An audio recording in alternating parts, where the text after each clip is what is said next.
Hello everyone, Giovanni here and welcome back to the channel, boys. It's that time of the year again where we have to sit here and try and predict the up-and-coming Premier League season. I don't like doing this video, man, because I don't get them right. I just don't, bro. But here we are, man. We're going to try and predict the up-and-coming season for 2024 and 2025 for the Premier League, man. We're going to be talking about the top 8, probably top 7 as well. Obviously, the champions, the top 4. We're going to be talking about the cup winners as well. We're talking about the relegation battle, bottom 3.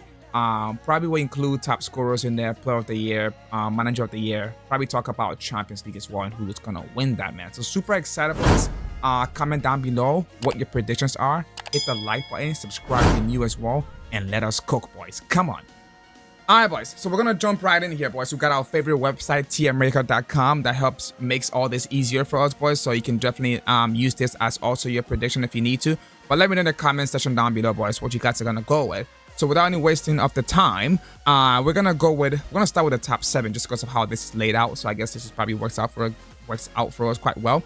So we're gonna go with we're gonna start with number 7, Europa Conference League spot, and this is a very interesting one. I'm gonna go with Villa to finish 7th, boys. I wonder why I had Villa finishing last season. Let's take a look at my last season predictions quickly here. So I had Villa finishing 6.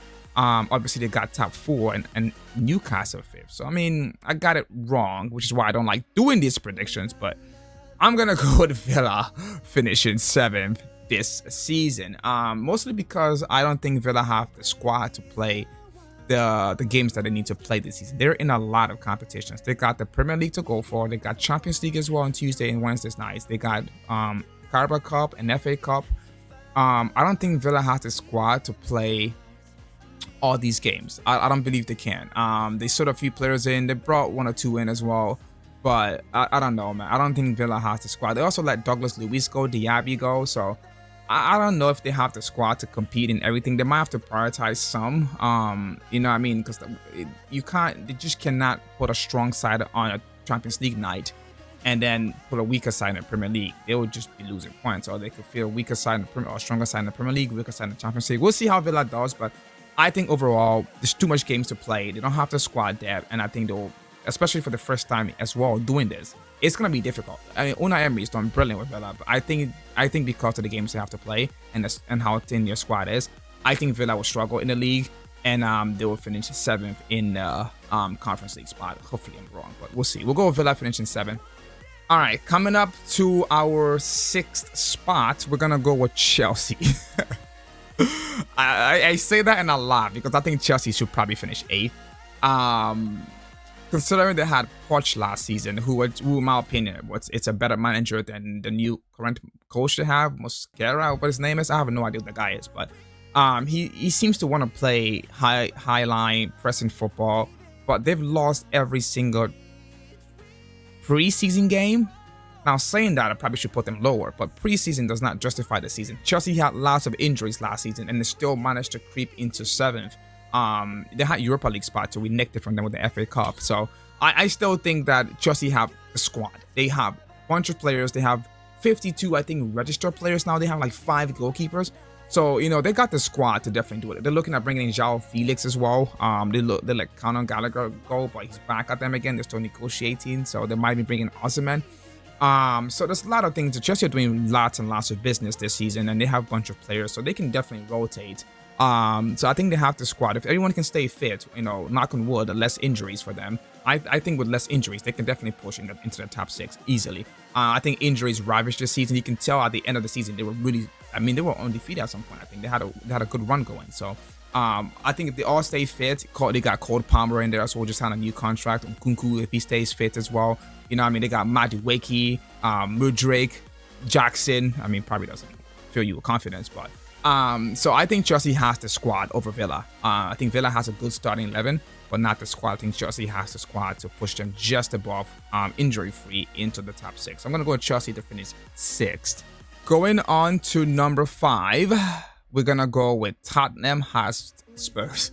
Now, I don't like this logo because it's very hard to see Spurs. Hopefully you guys can see it on the video, but we're going to go with Spurs to finish 5th. I also don't think Spurs have the squad, but I think they have the manager. Now, last season, I think I had Spurs finishing like 9th. in the league, which I didn't rate Ange when he first came in, so I had them finishing ninth just because I didn't rate Ange. And plus they lost Harry Kane, so I was like, there's no way Spurs finish anywhere in the top 4 or the top 5, but they did it. And so, you know, they finished higher than I expected. They at some point they were even looking nailed on for top 4. But they fell down the wayside because it is the nature of the Spurs. And I think this season as well, they will fall down the wayside. They will start up brilliant. They got a good 11. They just brought in Dominic Solanke as well, so he's going to be poaching for them. It's going to put a lot of pressure on Richarlison, so we'll see how that goes. But I think Solanke is a good signing for them. They got a few players in as well. The Korean kid they brought in was very good as well. So I think Spurs will definitely play. They're playing good football, Ange. They'll play good football. They'll pick up points. But I just don't think they have enough to push into the top 4. I think they have a better 11 and a few bench that can help them win a bunch of games. But I don't think they have enough to push them into the top 4 like they did last season. They're gonna fall out, I think, as well. This season as well. So I see them playing good football. It'll be a very interesting season for Spurs. And second season, so he knows the league a little bit more now, and I expect him to obviously kick on from there because he's a brilliant manager. I'll have to put my hands up. I didn't rate him the first time he came in, so second time he's doing good. So I say Spurs will finish top 5. So they'll be 5th for me for my Premier League predictions. Now up onto the good ones, boys. The top 4, which I'm looking forward to. Come on. All right, in 4th place. Oh man.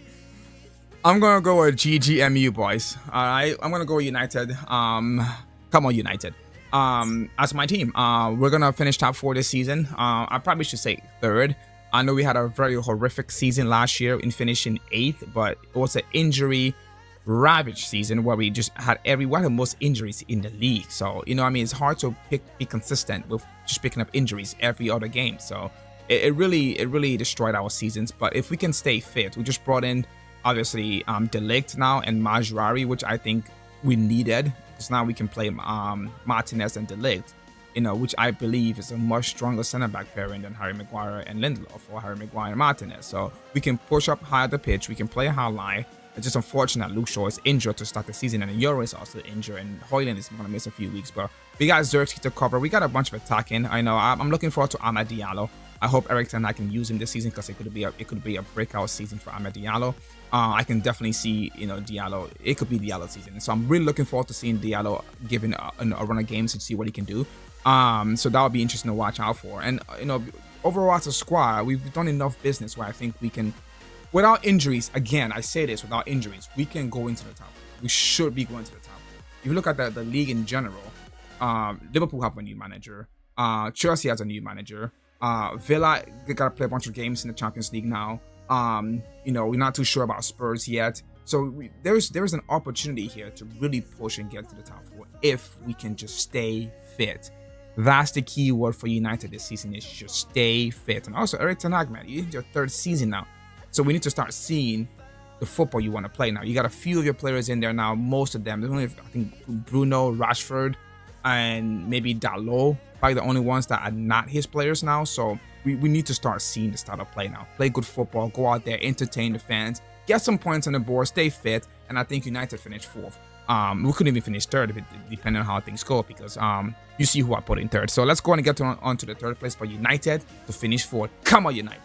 All right, we're gonna go to number 3, Liverpool, boys. We're gonna go to Liverpool to finish 3rd in the league. The reason why I'm doing this is because I think we have a better squad than Liverpool.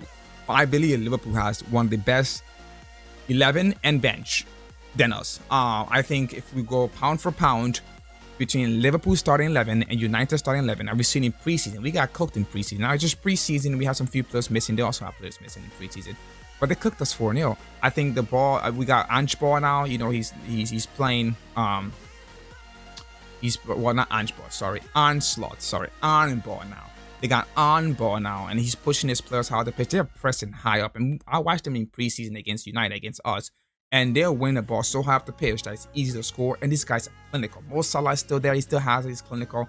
So I think Liverpool, who's been challenging again for the past few years, will be challenged. I don't think Anne has to do a lot to change how Liverpool play. It's already been ingrained in them through Klopp. He's just gonna come in and just expand on it. So I definitely see Liverpool finishing 3rd, because they have a much better starting lineup than we do. And so once he can put that together with a couple of bench players as well, which they have, they got Gravenberch. They haven't signed anyone this season, which is shocking.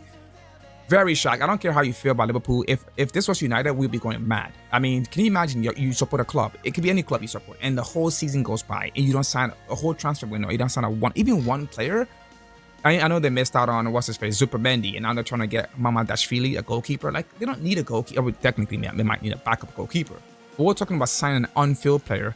You might say, I talk to Liverpool fans, and they need a CDM, they need a center back, and they're not signing anyone. It's so frustrating. I mean, I think because of that, they have enough players in there to play good football and get the wins, but I think that's what stops Liverpool from being second or first. It's because they don't have more depth, and that's why I'm going to put them to third, because I don't think they have the depth to go to second or first, but they have enough to get third. They have a good team, good players, good first 11. They can beat anybody any given day of the week. So I say Liverpool probably third.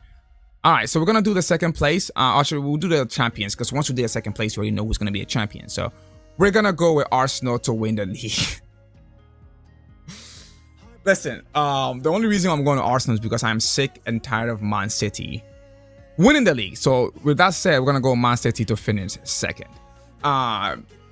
Listen, my brain tells me that City definitely wins the league, but my heart is saying go for Arsenal, because I am just sick and tired of seeing City win the league year in, year out. It's getting boring now, man.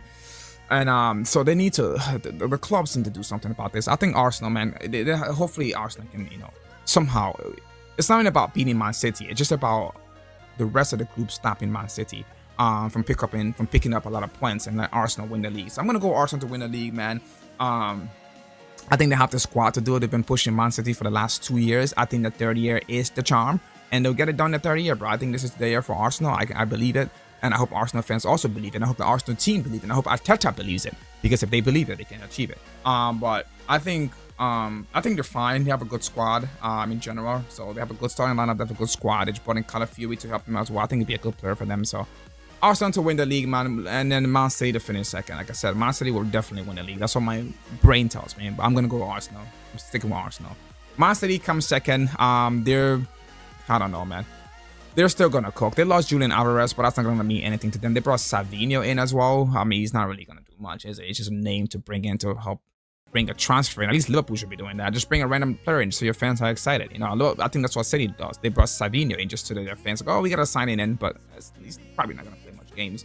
They still have a good team. I mean, Rodri is still in there. De Bruyne is still there. I think Silva probably stays again this season. Every season it looks like he's gonna leave, but I think Silva probably stays again this season. So would they bring someone in to replace Alvarez? I don't know. Maybe they might just use Savia, because what happens when Haaland gets injured? No idea what happens, but they could go to a false nine, which they won the league without a striker, so they can still do a false nine. So they're brilliant. They got the best squad, the best lineup in the league. Probably City will win the league again. Boring City. Sick and tired of it. But I'm gonna hope on Arsenal, man. I hope Arsenal would clinch the title, boys. I'm gonna squeeze a little dark horses in here as well. Dark horses for 8th and 9th. I'm gonna go with Newcastle and West Ham. Look forward to those two teams for me. As the dark horses in the Premier League. I think West Ham has done fantastic business this season, bringing in Fulkirk. I want to see how he does in the Premier League. They got Todibo, Wan-Bissaka in there as well. So I think West Ham is one. Also Eddie Howe and Newcastle. Very interesting Newcastle. They brought in like Lewis Hall. Haven't really done a bunch of business since then, but I say those are my dark horses. They could finish higher, and that's what I mean by dark horses. They could finish higher, so I'm gonna go in Newcastle and West Ham as the dark horses to watch out for this season. All right, and then going forward to relegation, this is gonna be pretty simple, man. It's gonna be who came out going down. Ipswich go down easily. I'm gonna go Ipswich, Southampton going back down. And I'm gonna go on a limb here. It's gonna be very difficult. It's between Leicester City and Everton. Everton has been on the brink almost every season now for the past 3 seasons. So I'm actually gonna throw a dark horse in there. I'm gonna say Everton gets relegated. There are talks of Everton getting points deduction, and also Man City trial begins as well. So Man City could also get relegated this season. Who knows? But probably not. They got good lawyers. But yeah, I'm gonna go with Everton as a wild card to go on to get relegated this season. Might be cooked, who knows? But we're gonna go Everton, boys. That will be my relegation right there for the 2024-2025 season. So obviously, a quick recap: Arsenal be the champions. Top four, we got City, Liverpool, and Manchester United. Europa League spots and Conference League spots, we got Spurs, Chelsea, and Aston Villa. Dark horses, West Ham and Newcastle. And then relegation, Ipswich goes back down. Southampton goes back down right away. I'm gonna throw Everton in there to be the wild card to get relegated. In terms of the cup matches, in the FA Cup, I think City wins one cup this season. I think City takes the FA Cup. For the Carabao Cup, I'm gonna go United to win the Carabao Cup this season. Top scorers in the league, obviously it's gonna be Haaland. I don't think anybody's gonna be able to overtake Haaland. Maybe Salah, but I think Haaland for sure. Assist leader, probably De Bruyne as well. De Bruyne to Haaland combo works every time. So I'm gonna go Haaland top scorer. For my Champions League winner, I'm gonna go on a limb here, and I'm gonna go with Real Madrid. Last year I picked Man City, and they got knocked out by Real Madrid. I'm gonna go Real Madrid to win the Champions League this year. Their expectation is high. The pressure is mounting on Madrid now after bringing in Mbappe. You have to win the Champions League when you bring in a guy like Kylian Mbappe. So I'm gonna go with Real Madrid to win the Champions League. Top scorer in the Champions League, probably Mbappe as well. So, and player of the year for the Premier League, I'll say Martin Odegaard to be the player of the year, as Arsenal gonna win the league. Manager of the year, Mikel Arteta as well, to win the league. Overall, player of the year, probably Mbappe, taking Madrid to the Champions League as well, guys. So those are my predictions, man. Let me know in the comment section down below what you guys are going with. Hit the like as well. Appreciate you guys sticking around all the way towards the end as well. Subscribe if you're new, and I'll see you guys in the next video.